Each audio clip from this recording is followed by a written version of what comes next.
رب اشرح لي صدري ويسر لي أمري واحلل عقدة من لساني يفقهوا قولي. أحمدك اللهم يا مجيب كل سائل، والصلاة والسلام على من هو أفضل الوسائل وعلى آله وأصحابه ذوي الفضائل. أما بعد فأعوذ بالله من الشيطان الرجيم. بسم الله الرحمن الرحيم. محمد رسول الله صدق الله العظيم وصدق رسوله النبي الكريم الأمين. إن الله وملائكته يصلون على النبي يا أيها الذين آمنوا صلوا عليه وسلموا تسليما. الصلاة والسلام عليك يا سيدي يا رسول الله وعلى آلك وأصحابك يا حبيب الله. مولاي صل وسلم دائما أبدا على حبيبك خير الخلق كلهم، منزه عن شريك في محاسنه فجوهر الحسن فيه غير منقسم. يا أكرم الخلق مالي من ألوذ به سواك عند حلول الحادث العممي. رب صل وسلم دائما أبدا على حبيبك خير الخلق كلهم.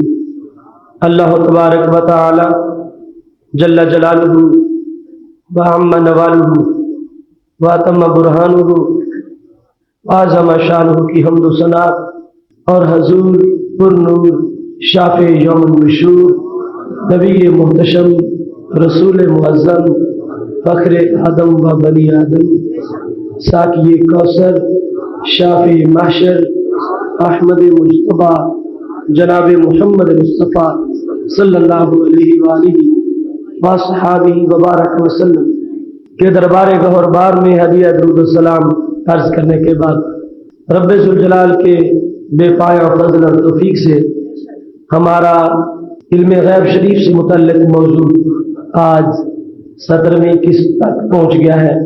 میری دعا ہے رب ذوالجلال ہماری اس کوشش کو اپنے دربار میں قبول فرمائے. خالق کائنات جل جلالہ ہم سب کو قرآن و سنت کا فہم عطا فرمائے اور قرآن و سنت کے بلاغ و تبلیغ اور اس پر عمل کی توفیق عطا فرمائے. محتشم سامعین حضرات، خالق کائنات جل جلالہ نے رسول اکرم نور مجسم شفیع معظم صلی اللہ علیہ وسلم کو علم غیب کے خزانے عطا فرمائے ہیں. ان کی مزید ایک جھلک آج آپ کے سامنے پیش کر رہا ہوں. سنن ابن ماجہ میں اور دیگر سیاستہ کی کتب میں یہ حدیث موجود ہے کہ جس وقت حضرت جابر بن عبداللہ رضی اللہ تعالی عنہ کے والد گرامی حضرت عبداللہ بن عمر بن حزام رضی اللہ تعالی عنہ احد میں شہید ہو گئے. صورتحال یہ تھی کہ حضرت جابر رضی اللہ تعالی عنہ کے والد گرامی ان پر کافی قرض چھوڑ کے دنیا سے گئے. بہنوں کی دیگر ضروریات اور بہت سے اخراجات کی بھی مشقت ان کے سامنے تھی اور والد گرامی کی جدائی کا غم بھی تھا. ایسی صورتحال میں رسول اکرم صلی اللہ علیہ وسلم نے جب ان کو دیکھا تو فرمایا یا جابر مالی اراکا منکسرا، اے جابر تجھے کیا ہے، میں تجھے بڑا پریشان دیکھ رہا ہوں. رسول اکرم صلی اللہ علیہ وسلم کا یہ تقیہ کلام تھا کہ وہ اپنی طرف سے پریشانی کا اظہار کرے کہ جس کے اظہار سے پہلے اس کا جواب نبی علیہ السلام کے ذہن میں موجود تھا. فرمایا جب خود بول کے یہ کہیں گے کہ یہ پریشانی ہے تو جواب میں اس پریشانی کا حل میں بتاؤں گا تو ان کی طبیعت اچھی طرح مطمئن ہو جائے گی. کہنے لگے یا رسول اللہ صلی اللہ علیہ وسلم ابا جی شہید ہو گئے اور کافی قرض چھوڑ گئے اور ہمشیرگان کا بوجھ بھی میرے اوپر ہے. تو میرے نبی علیہ الصلوۃ والسلام نے فرمایا افلا ابشرک ما لقی اللہ بہ اباکا، اے جابر میں تجھے یہ نہ بتاؤں کہ اللہ کی اور تیرے باپ کی ملاقات کیسی ہوئی ہے جس کی وجہ سے تمہاری پریشانی ختم ہو جائے گی. افلا ابشرک، میں تمہیں بشارت نہ دوں کہ رب ذوالجلال جب تیرے والد محترم سے اللہ نے ملاقات کی ہے وہ شہادت کے بعد جب اللہ کے دربار میں پہنچے ہیں تو جس انداز میں ملاقات ہوئی ہے میں وہ تجھے بتاؤں؟ حضرت جابر رضی اللہ تعالیٰ عنہ نے کہا بلا، کیوں نہیں یا رسول اللہ صلی اللہ علیہ وسلم، آپ مجھے ضرور بتائیں کہ میرے والد کی میرے رب کے ساتھ ملاقات کیسے ہوئی؟ رسول اکرم صلی اللہ علیہ وسلم نے فرمایا ما کلم اللہ احدا الا من وراء الحجاب وکلم اباک کفاحا۔ اے جابر، تیرے باپ کی نرالی شان ہے، آج تک رب ذوالجلال نے جتنے شہیدوں کو بھی اپنی ملاقات کے لیے بلایا ہے ان میں سے کوئی بھی ایسا نہیں کہ جس سے رب کائنات نے بالمشافہ آمنے سامنے گفتگو کی ہو، الا من وراء الحجاب۔ جتنے شہداء کو بھی رب ذوالجلال نے اپنے کلام کا شرف بخشا ہے پردے کے پیچھے سے گفتگو کی ہے۔ وَكَلَّمَ أَبَاكَ كِفَاحًا، تیرا والد وہ ہے کہ جس سے رب ذوالجلال نے آمنے سامنے گفتگو کی ہے۔ اور پھر بھی تم پریشان ہو کہ رب ذوالجلال نے تمہارے والد محترم کو شہداء کی صف میں کیسی امتیازی شان دی ہے، کتنا بڑا مقام دیا ہے، حالانکہ اسی احد کے میدان میں تو سید الشہداء حضرت حمزہ رضی اللہ تعالی عنہ بھی شہید ہوئے، اور نبی علیہ الصلوۃ والسلام نے حسر کے کلمات سے یہ بیان کیا ہے، یعنی اس بات کو پہلے ماننا پڑے گا کہ جتنے لوگوں کی رب سے ملاقات ہوئی ہے سب کی ملاقات سرکار کے سامنے ہوئی ہے، اور نبی علیہ السلام جانتے ہیں کہ ان سے ملاقات کے وقت درمیان میں حجاب موجود تھا۔ فرمایا جابر، تجھے پریشانی نہیں ہونی چاہیے کہ رب ذوالجلال نے تمہارے والد کو منفرد ملاقات کرائی ہے کہ درمیان میں سے پردہ اٹھا دیا اور خالق کائنات نے کفاحاً آمنے سامنے تیرے والد سے ملاقات کی ہے۔ جہاں تک قرضے کا مسئلہ تھا وہ ایک علیحدہ موضوع ہے، برکت اور تبرک میں اس کا تفصیل سے ذکر آئے گا کہ میرے نبی علیہ الصلوۃ والسلام نے اس یہودی کو کہا جس نے قرض لینا تھا کہ کچھ کمی کر دو، تھوڑا کر دو۔ حضرت جابر کہنے لگے میرے باغ کا پھل جو ہے اس کو دیکھ کے اگر میں سمجھتا ہوں کہ سارے لینے آ گئے تو میں پورا نہیں کر سکوں گا، اگر کچھ معاف کر دیں گے تو پھر ہو سکتا ہے کہ گھر نہ لے جاؤں اور جتنی کھجوریں ہیں ساری قرضے میں دوں تو ہو سکتا ہے بعض معاف ہو جانے پر باقی میں پورا کر دوں۔ نبی علیہ الصلوۃ والسلام نے ان کے کہنے پر قرض خواہوں سے بات کی، بالخصوص جس یہودی کا زیادہ قرض تھا اس نے بات تسلیم نہیں کی، تو میرے نبی علیہ السلام نے فرمایا ٹھیک ہے جابر، جس نے لینا ہے سب کو بلا لو، انہی کھجوروں سے قرضہ پورا ہو جائے گا۔ تو رسول اکرم صلی اللہ علیہ وسلم پاس بیٹھے اور فرمایا ان کو دیتے جاؤ۔ حضرت جابر رضی اللہ تعالیٰ عنہ کہتے ہیں میرا خیال یہ تھا کہ معاف ہو جائے قرضہ، کچھ باقی رہ جائے، اور یہ جو پیداوار ہے سب یہ قرض خواہوں کو دے دوں، گھر میں ایک کھجور نہ لے جاؤں۔ تو میں سمجھتا تھا کہ میری یہ بڑی کامیابی ہے، لیکن نکلا نتیجہ کیا، سب بوریاں بھر کے لے گئے اور ڈھیر میں ایک کھجور بھی کم نہیں ہوئی تھی، اور وہ ساری کی ساری گھر میں پہنچی تھی۔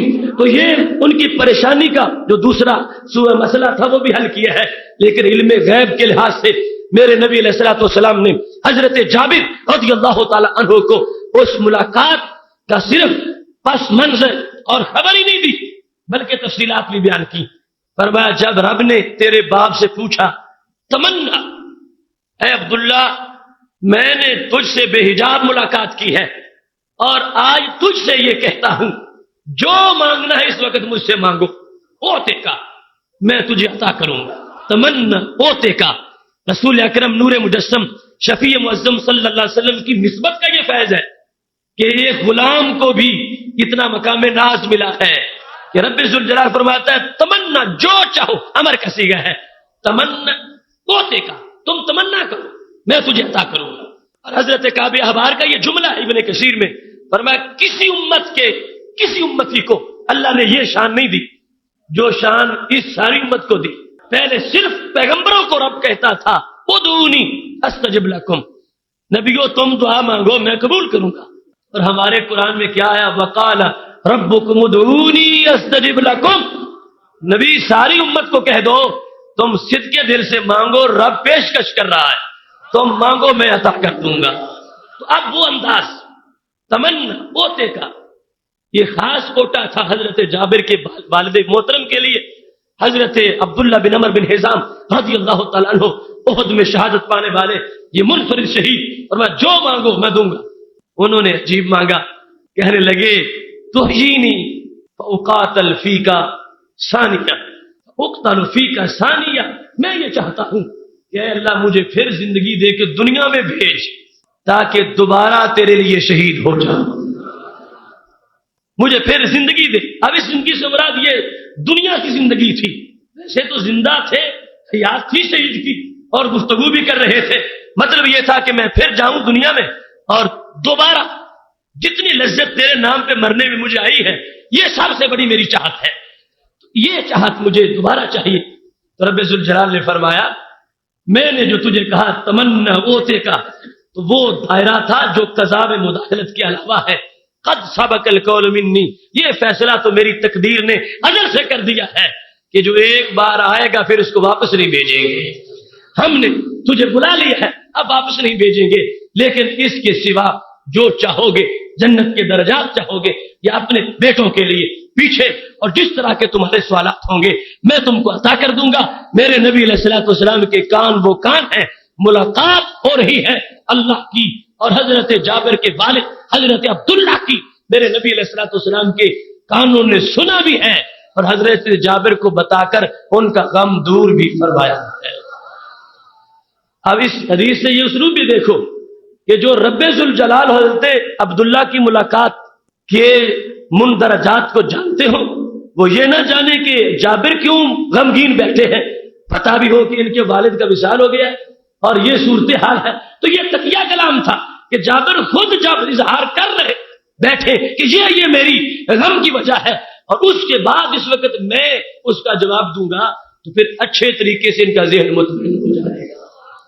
رسول اکرم نور مجسم شفیع معظم صلی اللہ علیہ وسلم ایک دن صحابہ کے سامنے گھر سے باہر تشریف لا، صحیح میں حدیث شریف ہے، اور یہ ان لوگوں کی عجیب قسمت تھی کہ جن کو یہ شرف ملا تھا کہ انہیں نبی علیہ السلام کی مختلف ادائیں دیکھنے کا براہ راست اللہ نے موقع فرمایا تھا۔ دوسرے لوگ گھر سے باہر نکلتے ہیں، کوئی دکان کا مسئلہ، کوئی پڑوسیوں کا معاملہ، کوئی اولاد کا مسئلہ، لیکن یہ چونکہ پوری کائنات میں اللہ کے نائب اعظم ہیں تو کبھی گھر سے باہر نکلتے ہیں تو عرش کا کوئی فیصلہ سناتے ہیں، اور کبھی نکلتے ہیں تو جنت کا کوئی مسئلہ بتاتے ہیں، جنت کے بعد کے حالات، کبھی قبروں کے اندر جو چلے گئے ان کے معاملات، کبھی انسانوں کے حلال و حرام کے مسئلے۔ آج جب باہر آئے تو بڑا عجیب انداز تھا۔ میرے نبی علیہ الصلوۃ والسلام کے ہاتھ میں 2 کتابیں تھیں، دونوں ہاتھوں میں ایک ایک کتاب، حالانکہ اس وقت کتابوں کا تو رواج ہی نہیں تھا، قرآن مجید کی تدوین کا معاملہ بعد میں تھا، مجلد شکل میں 2 کتابیں، دونوں ہاتھوں میں ایک ایک۔ صحابہ کے مجمع میں فرمایا اتدرون ما ھذان الکتابان، اتدرون کیا تم جانتے ہو، ما ھذان یہ کیا ہے، الکتابان یہ دونوں کتابیں، ان کا پتہ ہے تم کو ان کتابوں میں ھذان الکتاب کے اندر کیا کچھ ہے؟ تو صحابہ کرام نے کہا یا رسول اللہ صلی اللہ علیہ وسلم لا الا ان تخبرنا، ہمیں کوئی پتہ نہیں کہ ان کتابوں میں کیا ہے، ہاں آپ بتا دیں گے ہمیں بھی پتہ چل جائے گا، الا ان تخبرنا۔ تو اس سے شوق بھی ظاہر کر دیا صحابہ کرام علیہ رضوان نے کہ ہمیں پتہ تو نہیں ہے کہ ان کتابوں میں کیا ہے، کیونکہ پہلی بار ہم نے یہ دیکھی ہے۔ ان کتابوں میں اب صحابہ میں سے نہ کوئی لکھنے میں شریک تھا، یہ کوئی کاتب وحی ہو، نہ کوئی جلد کرنے میں شریک تھا، اتنی بڑی بڑی کتابیں، اور جو کچھ ان کے اندر ہے آپ کو پتا چلے گا تو پھر پتا چلے گا کہ وہ کتنی بڑی بڑی تھی۔ صحابہ نے کہا لا ہم نہیں جانتے الا ان تخبرنا، اس بات کو ہم میں سے کوئی نہیں جانتا، نہ کوئی کاتب وحی اور نہ کوئی یار غار اور نہ کوئی رفیق نبوت، ہم سب بے خبر ہیں ان کتابوں میں کیا ہے، کیونکہ پہلی بار تقریب رونمائی تھی کتابوں کی، سرکار گھر سے باہر آئے، کتابیں پاس ہیں، صحابہ کا مجمع ہے، تدرون کیا تم جانتے ہو؟ کہنے لگے ہم نہیں جانتے، محبوب آپ بیان فرما دیں تو ہمیں پتہ چل جائے گا کہ ان کتابوں میں کیا کچھ ہے۔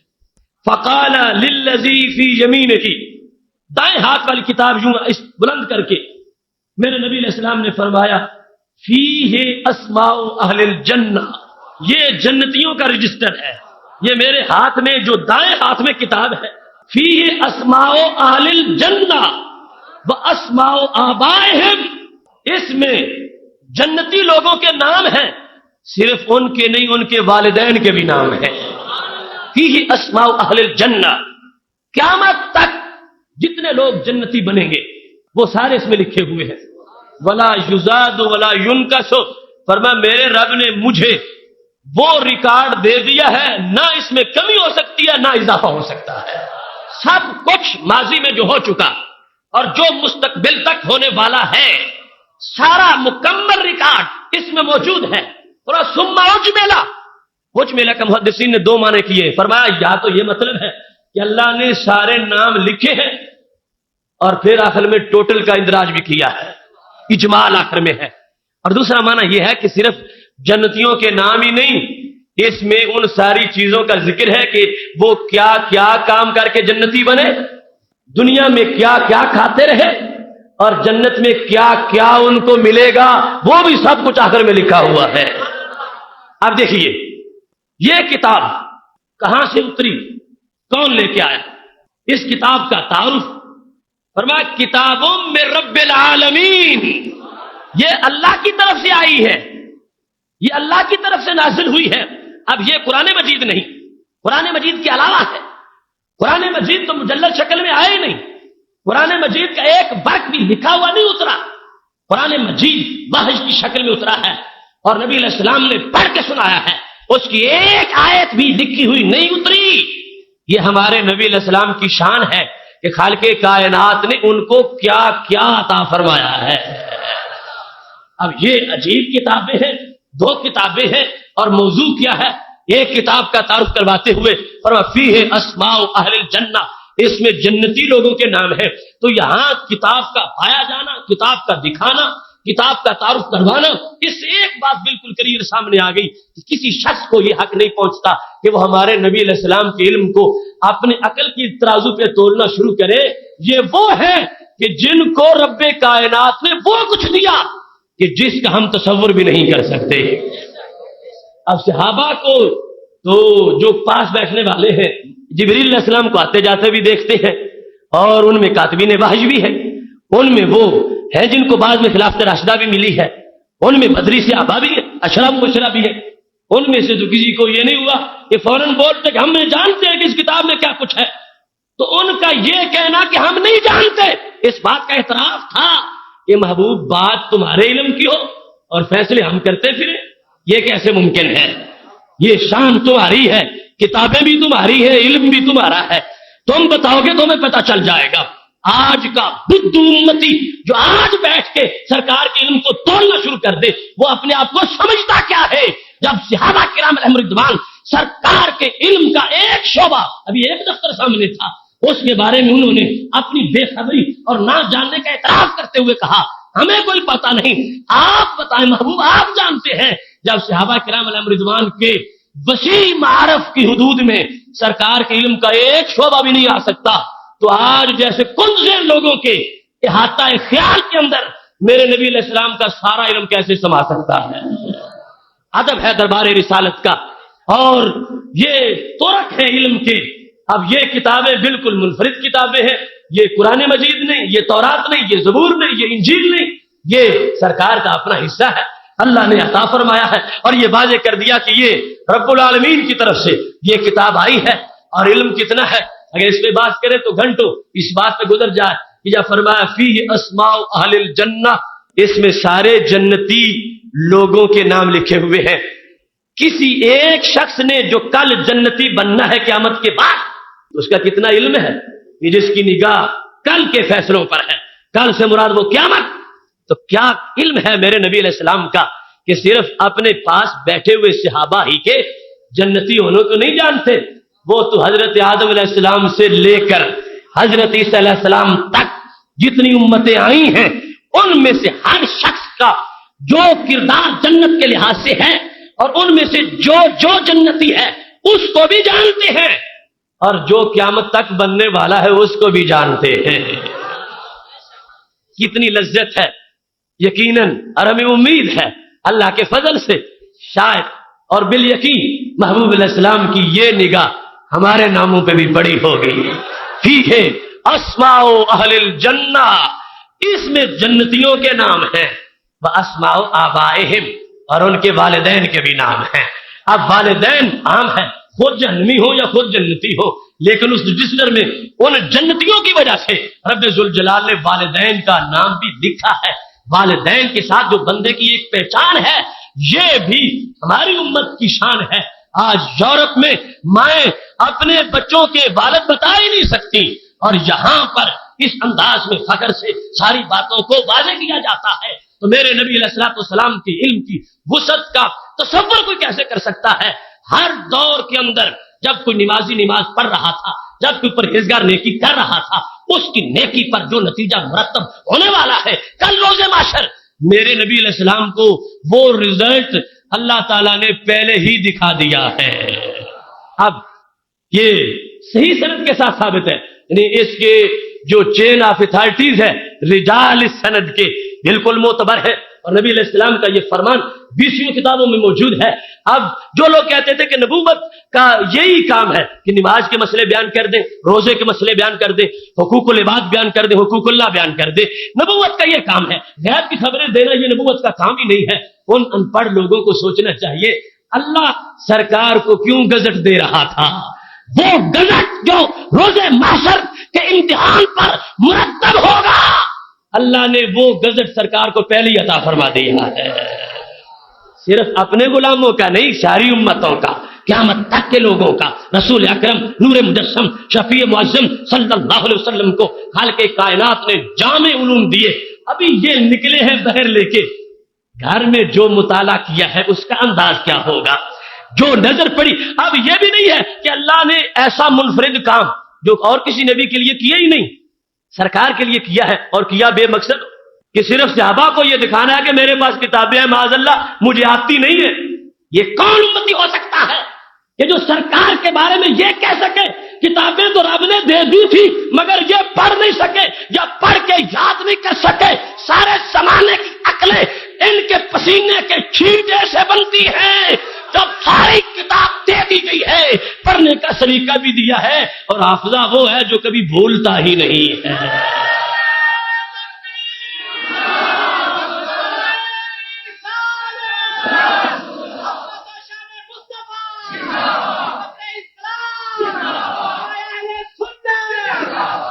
اتدرون ما هذان الکتابان، تم جانتے ہو یہ کتابیں کیا ہے؟ لا یا رسول اللہ صلی اللہ علیہ وسلم الا ان تخبرنا، ہم نہیں جانتے، ہاں آپ تعارف کروا دے تو جانیں گے. اب یہ تھا اجمالی تعارف، ڈیٹیل تعارف نہیں تھا. ڈیٹیل تو وہ ہے کہ ہر نام بتایا جائے اور پڑھایا جائے، اور وہ تو اللہ کے فیصلے ہیں. سرکار کی تو بات اور ہے، اوروں کے سامنے رزلٹ جو ہے وہ عام پہلے نہیں کرنا چاہیے. ان میں سے خواص کے جنتی ہونے کا اعلان بھی ان کو بتا دیا ہے، لیکن پورا گزٹ سامنے نہیں کیا. اب محبوب علیہ الصلوۃ والسلام کی شان ہے کہ رب ذوالجلال نے تو جنت کو بھی چھپایا ہوا ہے کہ پھر امتحان لوگوں کا نہیں ہو سکے گا. جنت سامنے ہو تو پھر کون اللہ سے غداری کر سکے، اور کون جنت کو چھوڑ کے شیطان کی طرف جا سکے. اوروں سے تو جنت بھی چھپائی ہوئی ہے، اور محبوب علیہ السلام کو جنت کی لسٹ بھی عطا فرما دی ہے. دینا فائدے سے خالی نہیں تھی، دینے میں حکمت تھی. دینا اللہ کا کتاب بھیجنا سرکار کی طرف لغو نہیں تھا. اور معاذ اللہ نبی علیہ السلام کی صلاحیت ایسی نہیں کہ رب باقاعدہ بھیجے اور سرکار اس کو پڑھے ہی نہ، اور پڑھے تو پھر وہ بھول جائے. نہیں، میرے نبی علیہ السلام کو رب ذوالجلال نے یہ جو اسماء اہل جنہ دیے ہیں تو اس میں ما کانا کی بھی خبر ہے، ما یکون کو بھی خبر ہے. حضرت آدم علیہ السلام کے دور سے سرکار دو عالم وسلم کی ولادت تک کا جو دور گزرا ہے، جتنے جنتی بن چکے تھے ان کے بھی نام ہے، اور قیامت تک جو بننے والے تھے ان کے بھی نام ہے. تو پتہ چلا رب ذوالجلال نے جنت کو چھپایا ہے، تو اس کا علم چھپی ہوئی چیز کا علم ہے، اور چھپی ہوئی چیز کا علم غیب ہوتا ہے. اور جنتی ہونا کسی کا یہ بھی بات چھپی ہوئی ہے، اور اس کا علم ہونا یہ غیب کا علم ہونا ہے. آئیے میرے بھائیوں، اس نقطے کی طرف کوئی اگر یہ ثابت کرتا ہے کہ میرے نبی علیہ السلام کو ایک چیز علم غیب تھا تو یہ بھی تو ایک کمال ہے. مگر میں یہ کہتا ہوں میرے نبی علیہ السلام کو ایک چیز کا نہیں، کروڑ غیبوں کا بیک وقت علم تھا. اس واسطے حضرت آدم علیہ السلام سے لے کر آخر انسان تک جو جنت میں جائیں گے ان کی تعداد کروڑوں ہوگی، اور ان میں سے ہر شخص کا جنتی ہونا غیب کا علم ہے، اور اللہ نے یہ سب علم غیب اپنے پیغمبر کو عطا فرما دیے ہیں۔ ہر شخص کا جنتی ہونا یہ مستقل غیب ہے، ہر شخص کا جنتی ہونا مستقل غیب ہے، ہر شخص کا جنتی ہونا مستقل غیب ہے۔ تو وہ ماضی کی محض ایک خبر نہیں دینے والے تھے، ماضی کی بھی کروڑوں غیب کی خبریں دیتے ہیں اور مستقبل کے بھی کروڑوں غیب جانتے ہیں۔ اس مقام پر رسول اکرم نور مجسم شفیع معظم صلی اللہ علیہ وسلم نے جب یہ اعلان کیا، اور ساتھ یہ بھی لا یزاد ولا ینقص، فرمایا جو کچھ ریکارڈ میرے پاس آ گیا ہے اس میں اضافہ بھی نہیں ہوگا، کمی بھی نہیں ہوگی، کہ ایک شخص میرے کاغذوں میں تو جنتی اور کل وہ جہنمی بن جائے، اور ایک شخص میرے کاغذوں کے اندر وہ جہنمی اور کل جنتی بن جائے۔ فرمایا اللہ نے مستقبل دیکھ کے، یہ ہے تقدیر کہ اللہ نے جو ازل میں لکھا تو مستقبل کو دیکھ کے اس نے خبر دے دی کہ اپنے اختیار سے جو جہاں جائے گا اللہ اس کو دیکھ رہا تھا، اللہ کا لکھا ہوا مجبور نہیں کر رہا۔ یہ مطلب ہے نہ کمی ہوگی نہ زیادتی ہوگی، کہ جو کچھ حقیقت میں قیامت تک ہونے والا ہے رب کے سامنے ہے، رب نے دیکھ کر لکھ دیا ہے، اپنے نبی کو بتا دیا ہے۔ لہذا قیامت تک کے معاملات میں فرمایا اب اس میں نہ کوئی اضافہ کر سکتا ہے اور نہ کوئی کمی کر سکتا ہے، کہ جو کچھ ہونا ہے اپنے اختیار کے ساتھ بندوں نے کرنا ہے، اللہ نے وہ قیامت تک کا دیکھ کا اس میں مرتب فرما دیا ہے۔ پھر بائیں ہاتھ والی کتاب، ثم قال للذي في شماله، پھر کہا اس کتاب کے لیے جو بائیں ہاتھ میں تھی، فرمایا فیہ اسماء اہل النار واسماء آبائہم، فرمایا اس کتاب کے اندر جہنمیوں کے نام ہیں اور جہنمیوں کے والدین کے نام ہیں۔ اس کتاب کے اندر فرمایا اس میں بھی لا یزاد ولا ینقص، کوئی نام نہ اضافی داخل ہو سکتا نہ خارج کیا جا سکتا ہے، یہ ریکارڈ مکمل ہے۔ اب دیکھو جو بھی لوگ آئے ہیں دنیا میں جنت اور جہنم میں جانے والے ہیں، ان کے علم، ہر ایک شخص کا علم، وہ کتنے علم غیب بنتے ہیں۔ رب ذوالجلال نے اپنے محبوب علیہ السلام کو ہر جنتی کا بھی علم دے دیا ہے۔ جنتی سے مراد جس نے بالآخر جنتی بن جانا یا ڈائریکٹ جنتی بن جائے گا، یعنی مومن ہے اگر جہنم میں گیا تو پھر بھی جنت میں تو جائے گا۔ ہر جنتی کا علم بھی رب کائنات نے محبوب علیہ السلام کو دے دیا ہے، اور ہر جہنمی کے بارے میں بھی مطلع فرما دیا ہے۔ ایک عام خط کسی عام ذات کی طرف سے کسی کو لکھا جائے تو وہ بھی حکمت کے لیے ہوتا ہے، کوئی مقصد ہوتا ہے، کوئی مطلب ہوتا ہے خط بھیجنے کا۔ رب ذوالجلال نے یہ پوری 2 کتابیں بھیج دی تو کیا کوئی مطلب ہی نہیں تھا؟ ان لوگوں کے بقول جو کہتے ہیں کہ نبی کا کام ہی نہیں غیب کی خبریں دینا، تو یہ مطلب بنے گا کتابیں اللہ نے فضول بھیجی، اور اللہ تو ہر کام حکمت والے کرتا ہے اور حکیم ہے، لہذا اس نے یہ 2 کتابیں بھیج کر ایک انفرادی شان دی ہے ہمارے نبی علیہ السلام کو۔ فرمایا جو نتائج اور رزلٹ مرتب ہوں گے معاشر میں، ہم پہلے تم کو ان سے مطلع کر رہے ہیں اور عطا کر رہے ہیں۔ اس کا علم غیب کے سوا اور کیا مقصد ہو سکتا ہے؟ خالق کائنات جل جلالہ نے خود اپنے محبوب علیہ السلام کو یہ علم دیا ہے اور خود اس کا اظہار بھی فرمایا ہے۔ صلی اللہ علیہ وسلم آپ تشریف فرما ہے اور ایسے ہی موضوع پہ گفتگو ہو رہی ہے۔ میرے محبوب علیہ الصلوۃ والسلام ارشاد فرمانے لگے، گھاٹی تھی جس کا نام مرار تھا، حدیبیہ کے موقع پر فرمایا من سائدہ ہذی السنیہ یحط عنہ کما یحط عن بنی اسرائیل، جو اس گھاٹی پہ چڑھے گا اس کے گناہ یوں معاف کیے جائیں گے جیسے اللہ نے بنی اسرائیل کو کہا تھا قولوا حطہ، ہتا ہتا کرتے داخل ہو جاؤ اس وادی میں، ہم تمہارے گناہ جھاڑ دیں گے۔ اور وہ بدبخت نکلے، انہوں نے ہتا کی جگہ ہنتا کہنا شروع کر دیا۔ فرمایا جیسے اللہ کی رحمت جوش میں تھی اور بنی اسرائیل کو کہہ دیا تھا آج میرے کہنے پر اس گھاٹی پہ جو چڑھے گا اللہ اس کے سارے گناہ جھاڑ دے گا۔ اول من سائدہ، سب سے پہلے جو چڑھے تو وہ خیل خزرج تھا، ان کا قافلہ تھا، گھوڑوں پر وہ چڑھ گئے۔ پھر فرمایا تطام الناس، بعد میں لوگ چڑھتے گئے اور سارے ہی چڑھ گئے۔ میرے محبوب علیہ الصلوۃ والسلام نے رزلٹ کا اعلان کیا، کلکم مغفور لہ الا صاحب الجمل الاحمر، فرمایا جتنے بھی چڑھے ہو اللہ نے سب کو بخش دیا ہے مگر سرخ اونٹنی والا نہیں بخشا گیا۔ سب بخشے گئے مگر سرخ اونٹنی والا نہیں بخشا گیا، سرخ اونٹنی والا نہیں بخشا گیا۔ ڈھونڈا گیا کہ یہ کون ہے، تو اس کا نام عبداللہ بن ابی بن سلول تھا، وہ منافقوں کا سردار۔ فرمایا سب بخشے گئے مگر سرخ اونٹنی والا نہیں بخشا گیا۔ وہ عبداللہ بن ابی بن سلول تھا. اب صحابہ نے یہ چاہا کہ سرخ اٹھنے والا اگر اس رحمت سے آج محروم ہو رہا ہے تو ہم سارے بخشے جائیں, سب کے گناہ جھڑ جائیں اور اس کے رہ جائیں. آخر ہمارے ساتھ کچھ قدم اس نے بھی اٹھائے ہیں, اس کو بھی سرکار کے پاس لے چلتے ہیں کہ یا رسول اللہ صلی اللہ علیہ وسلم اس بدبخت کو بھی خوش بخت بنا دو, اکڑ کو رحمت کے سمندر میں اس کو بھی غوطہ لگواؤ. اب آگے پتہ نہیں سرکار نے اس کو قبول کرنا تھا یا نہیں کرنا تھا, مگر وہ بدبخت کتنا بدبخت نکلا. صحابہ نے کہا تعال یستغفر لک رسول اللہ صلی اللہ علیہ وسلم, آ تیرے لیے بھی اللہ کے نبی دعا مانگتے ہیں اور تیرے گناہ بخش دیے جائیں گے. تعال یستغفر لک, تیرے لیے اللہ کے نبی استغفار کرتے ہیں, وہ دعا کریں گے تو تیرے گناہ بھی ہو سکتا ہے جھڑ جائیں. وہ کہنے لگا میں تو نہیں جاؤں گا. لأن أجد دالتي أحب إلي من أن يستغفر لي صاحبكم, کہتا ہے میری گم شدہ چیز مجھے مل جائے, مجھے یہ پسند ہے, مگر تمہارے نبی کی دعا مجھے پسند نہیں ہے. یہ شروع سے طریقہ ہے ان لوگوں کی مثال دینے کا. کتنا بڑا منصب تھا کہ سرکار کسی کے بارے میں دعا مانگ دیں. تب فرماتا ہے فلا وربک لا یؤمنون حتی یحکموک فیما شجر بینہم, فرماتا ولو انہم یظلموا انفسهم جاؤوک فاستغفروا اللہ واستغفر لهم الرسول لوجدوا اللہ توابا رحیما. فرمایا جو بھی جان پہ ظلم کر بیٹھے محبوب اگر وہ تمہارے قدموں میں آ جائے اور یہاں آ کے معافی مانگے اور تم اس کی سفارش کر دو, واستغفر لهم الرسول, اللہ کا قرآن ہے, فرمایا صرف وہ نہ مانگے میرے نبی تم بھی اس کے لیے مانگو, لوجدوا اللہ توابا رحیما, ان کو بھی اللہ رحمت کے دروازے کھولے ہوئے مل جائے گا. یہ مطلب ہے تواب الرحیم کا.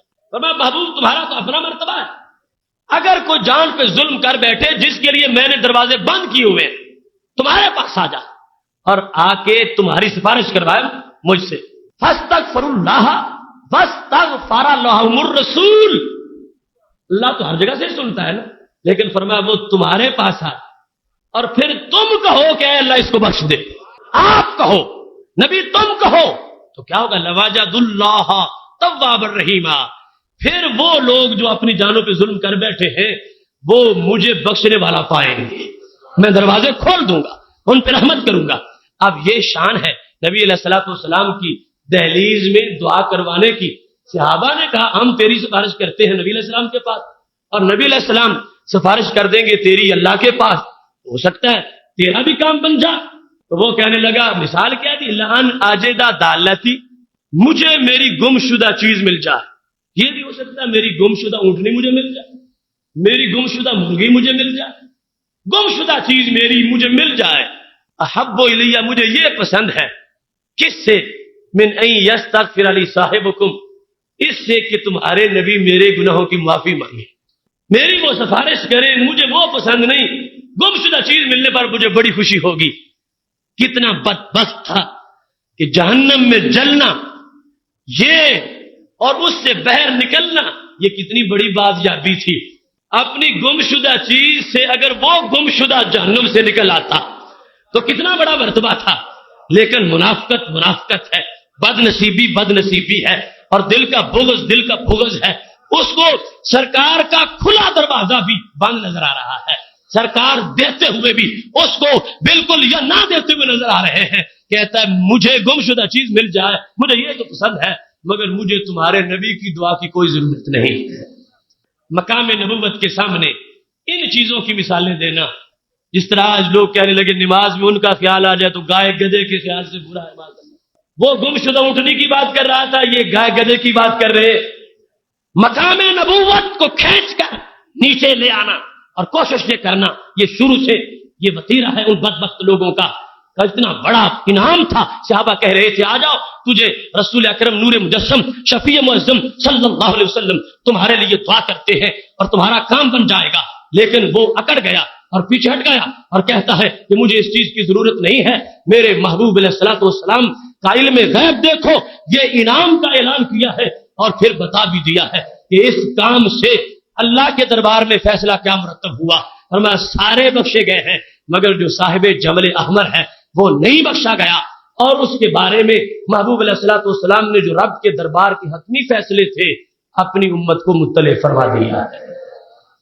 پھر دیکھیے رسول اکرم نور مجسم شفیع معظم صلی اللہ علیہ وسلم نے ارشاد فرمایا ہے، اور یہ بھی سیاستہ میں موجود ہے کہ میرے نبی علیہ الصلوۃ والسلام فرمانے لگے، اوردت علیہ امتی، مجھ پر میری امت کو پیش کیا گیا، بعملہا، امتی بعملہا، امت اپنے عمل کے ساتھ، ساری امت مجھ پر اپنے عمل کے ساتھ پیش کی گئی۔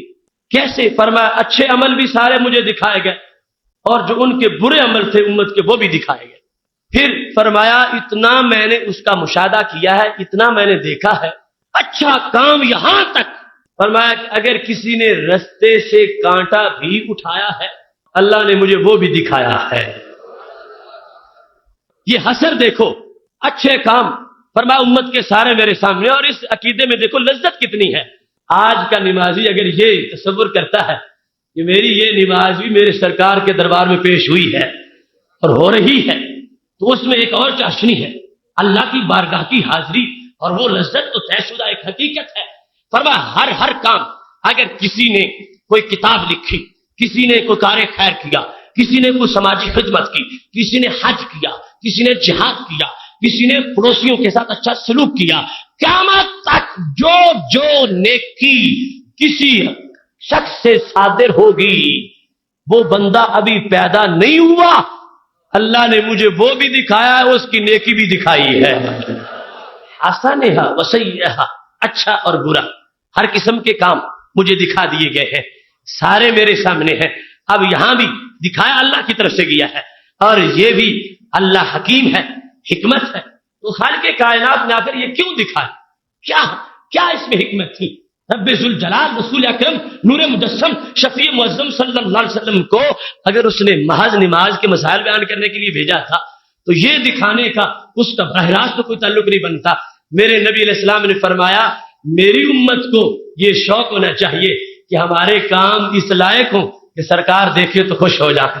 میرے محبوب علیہ الصلوۃ والسلام نے امت کو شوق بھی دیا ہے، اور امت کو یہ بھی کہا ہے کہ میرا دین قیامت تک رہے گا۔ تو یہ نہ سمجھنا کہ کہو کہ باقی امتوں کے نبی تو پاس ہوتے تھے، وہ ان کے ساتھ مل کے نمازیں پڑھتے تھے اور مل کے رہتے تھے، اور ہم آج جس سعادت سے محروم ہو گئے۔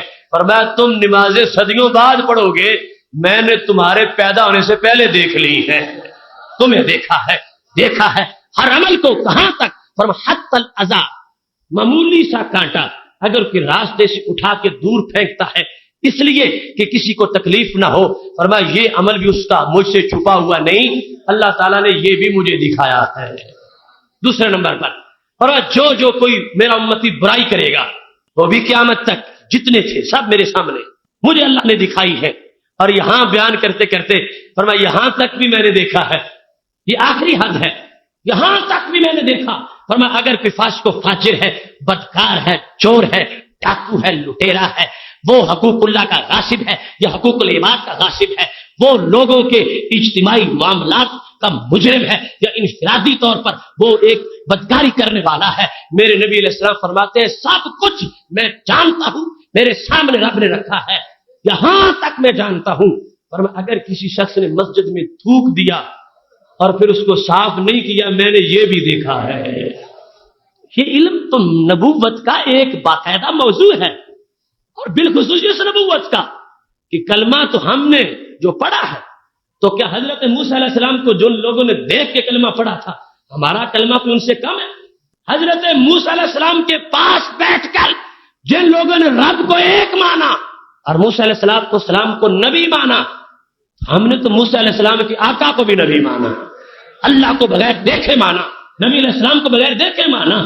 اب جس وقت ہمیں ایمان وہ پورا حاصل ہے، یہ نہیں ہے کہ ایمان ہمارا آدھا ہو، ہمارا پورا ایمان ہے، تو پھر ہمیں وہ نبوت کی سرپرستی والا حصہ بھی ملنا چاہیے۔ تو محبوب علیہ الصلوۃ والسلام نے فرما دیا میری قیامت تک آنے والی امت، ہم نے یہ اپنی طرف سے اللہ نے نظام دے دیا ہے، یہ نہ گھبرانا کہ ہم کام کرتے ہیں کاش کے آقا ہماری نماز بھی دیکھتے جس طرح کہ صدیق اکبر کی نماز کو دیکھتے تھے، کاش کے محبوب علیہ السلام ہمارے سجدوں کو بھی دیکھتے جس طرح صحابہ کے سجدوں کو دیکھتے تھے۔ فرمایا بعد میں آنے والوں گھبراؤ نہیں، اگر میرا کلمہ بھی دائمی طور پر معتبر ہے تو میری نبوت دائمی طور پر معتبر ہے۔ تم نمازیں پڑھتے رہو، تم چھپے ہوئے نہیں ہو، ہم نے تجھے رحمت کی چھتری کے نیچے رکھا ہے۔ محتشم سامعین حضرات، اور پھر دوسری طرف فرمایا میرے بعد اگر سارے مجرم بن جائیں، مجرموں کو سوچنا چاہیے کہ اب کوئی نیا نبی نہیں آئے گا، میری نبوت ہی ہے، ہمیشہ رہنا ہے، تو جو کلمہ میرا پڑھے اور پھر گناہ کرے اس کو یہ سوچنا چاہیے، اس کو شرم آنی چاہیے کہ کس کے سامنے گناہ کر رہا ہے۔ فرمایا اللہ کا معاملہ الوہیت کے لحاظ سے ہے، لیکن جس وقت رسولوں کے امتی ان کے سامنے گناہ کرتے تھے تو رسولوں کا ان کو شرم آتا تھا، حضرت عیسیٰ علیہ السلام کی امتی ہو یا حضرت موسیٰ علیہ السلام کی امتی ہو، اس شرم کی وجہ سے بھی گناہوں میں کمی آتی تھی اور شرم کے مارے وہ گناہوں سے بچ جاتے تھے۔ فرمایا قیامت تک تمہیں اور کوئی ایسا نہیں آئے گا کہ جس کے شرم کی وجہ سے تمہیں گناہوں سے بچنے والی صلاحیت ملے، یہ میرا ہی شرم تم کو رکھنا چاہیے کہ قیامت تک کے لیے اللہ نے تمہارے سارے کام میرے سامنے رکھے ہوئے ہیں، لہذا میری امت کے لوگوں مجھے اپنے لیے یوں سمجھو کہ تمہارا ہر کام میرے سامنے ہے، اور گناہ کرتے وقت یہ تمہارے سامنے ہونا چاہیے۔ جب یہ شرم ہوگی تو پھر گناہوں میں یقیناً کمی واقع ہو جائے گی۔ یہ حدیث شریف جو ہے اس میں ماضی کا صیغہ، مطلب کیا ہے کہ نبی علیہ السلام نے خبر دینے سے پہلے وہ سب کچھ دیکھا اور علیہ مجھ پہ پیش کیا گیا۔ اب اس سے چونکہ جو کمی تلاش کرتے ہیں وہ یہاں سے بھی ان کو فضیلت نظر نہیں آئے گی، وہ کہیں گے وہ ماضی میں تو ہوا، لیکن آج جو کچھ ہو رہا ہے اس کی ان کو کوئی خبر نہیں، معاذ اللہ۔ اور ماضی ہے، ماضی میں وہ فرما رہے تھے اللہ نے سب کچھ میرے سامنے کر دیا، جو قیامت تک ہونے والا تھا وہ ایک بار ہوا اور پھر وہ ختم ہو گئے۔ اور آج کے احوال جو ڈائریکٹ ان کی نگرانی ہے یہ تو ان کو پتہ ہی نہیں، معاذ اللہ، یہ باقاعدہ ان کتابوں میں لکھا۔ محترم سامعین حضرات، اگر صرف پہلی حدیث ہوتی تو پھر بھی ہم سب کچھ اسی سے ثابت کر سکتے تھے، لیکن میرے نبی علیہ السلام کا دوسرا فرمان جس میں ماضی نہیں مضارع کا صیغہ ہے، حال اور مستقبل کی بات ہے، اس میں میرے محبوب علیہ السلام جب فرما رہے تھے حیاتی خیر لکم و وفاتی خیر لکم، میرے صحابہ جب تک میں تمہارے سامنے ہوں پھر بھی خیر ہوں، اور جب میرا وصال ہو جائے گا تو یہ نہ سمجھنا کہ میرا کوئی تمہیں نقصان ہوگا، پھر بھی میرا فائدہ باقی رہے گا۔ لفظ خیر بولا، حیاتی خیر لکم و وفاتی خیر لکم، میری حیات بھی تمہارے لیے خیر ہے اور میرا دنیا سے جانا بھی تمہارے لیے خیر ہے۔ کیوں؟ فرمایا ستورد علیہ اعمال امتی، مجھ پر سارے امت کے اعمال پیش کیے جاتے رہیں گے مستقبل میں۔ فرمایا جب تک سامنے ہو اس میں تو خیر میں کسی کو شک ہی نہیں۔ صحابہ کتنی خیر پاتے ہیں، جس ایک منٹ میں سرکار کا چہرہ آنکھوں سے دیکھتے ہیں وہ ہمارے لیے کروڑوں صدیوں سے بڑا وقت ہے ہمارے اس ٹائم کے مقابلے میں، ان کے خیر کا تو اندازہ نہیں کیا جا سکتا۔ تو مستقبل کا جو معاملہ تھا، فرمایا جب وصال ہو جائے گا تو پھر بھی خیر ہوں، اس کے بارے میں یہ لفظ بولے تھے جو آج ہمارے اس موضوع کو ثابت کر رہے ہیں۔ فرمایا ما رأیت من خیر حمدت اللہ بعد از وصال، صحابہ جب تک سامنے ہوں پھر تو سامنے ہوں تمہارے، اور بعد از وصال کیا ہوگا؟ فما رأیت من خیر حمدت اللہ، قیامت تک اپنی امت کی جو نیکی بھی دیکھوں گا، نیکی دیکھ کے رب کی حمد کروں گا۔ اب یہ سارا مستقبل کا معاملہ تھا، فرمایا جب تک سامنے ہوں وہ تو سامنے ہوں، اس کے بعد جب وصال ہو جائے گا تو پھر فرمایا پھر بھی میرا فائدہ ہے، پھر بھی میرا فائدہ ہے۔ کیا؟ فرمایا تمہارے کاموں پر جب تعریف میں کروں گا تو میرے پسند پر فرشتے بھی پسند کریں گے اور میری پسند پر میرا رب بھی پسند کرے گا۔ تمہاری نیکیوں پر جو قیامت تک ہوگی جب میری پسند کی مور لگے گی تو فائدہ کیا ہوگا؟ پھر اللہ ریجیکٹ نہیں کرے گا، اللہ مسترد نہیں کرے گا۔ ما رأیت من خیر حمدت اللہ، جو بھی تمہاری نیکی دیکھوں گا میں اس پر اللہ کی حمد کروں گا، اور میرا اس پر حمد کرنا اس کا مقصد یہ ہوگا کہ میں نے پسند کیا ہے، اور جب میں پسند کرتا ہوں تو میں وہ ہوں کہ میری رضا کو خدا پسند کرتا ہے۔ فَلَنُوَلِّيَنَّكَ قِبْلَةً تَرْضَاهَا، فرمایا پسند تم کرو، قبلہ ہم بنائیں گے۔ یہ رب ذوالجلال کا اعلان ہے، سرکار کی پسند اتنی بڑی پسند ہے تو فرمایا یہ پہلو بھی خیر کا دیکھو، یہ نہ دیکھو صحابہ کہ آج تمہارا کام دیکھ کے میں خوش ہوتا ہوں تو ابر کرم برستا ہے، قیامت تک کے غلام جو اچھا کام کریں گے میں دیکھوں گا اور دیکھ کے حمد کروں گا، اللہ تبارک و تعالیٰ پسند فرما لے گا۔ دوسرا پہلو فرمایا ما رأیت من شر استغفر لکم، فرمایا جب میں تمہاری کوئی غلطی دیکھوں گا تو یہ نہیں کہ صرف مجھے غصہ آئے گا، حالانکہ امتی کو تو یہ پہلو سامنے رکھنا چاہیے کہ میں کبھی بھی اپنے محبوب کو اپنی وجہ سے غصے میں نہ لاؤں، مجھے دیکھ کر ان کو غصہ نہ آئے، میرے کام دیکھ کر ان کو خوشی ہو۔ لیکن سرکار کی رحمت، فرمایا ما رأیت من شر، جب میں تمہارا کوئی برا کام دیکھوں گا کیا ہوگا؟ استغفر لکم، اور میں تمہاری غلطی کی اللہ سے معافی میں مانگوں گا۔ اس سے بڑا فائدہ اور کیا ہو سکتا ہے؟ استغفر لکم، استغفار تمہارے لیے میں کروں گا، گناہ تمہارا ہوگا، سفارش میری ہوگی اور معافی کا انعام رب کی طرف سے ہوگا۔ صحابہ حیاتی خیر لکم و وفاتی خیر لکم، میرا دنیا میں رہنا بھی خیر ہے اور دنیا سے جانا بھی خیر ہے، رہتے ہوئے بھی بانٹ رہا ہوں، جاتے ہوئے بھی بانٹ رہا ہوں، فرمایا میرا قبر میں جانا عام لوگوں جیسا نہیں ہے، میری امت یہ جانے میں ان کو دیکھوں گا، نیک کام بھی برا کام بھی، نیک دیکھوں گا تو رب کی تعریف کروں گا، برا دیکھوں گا تو رب سے امتی کے لیے سفارش کر دوں گا۔ اس میں پتہ چلا ہر نیک کام ہر امتی کا ان کے سامنے ہے، اور ہر برا کام ہر امتی کا ان کے سامنے ہے، تو دونوں پہلو بڑے لذیذ ہیں۔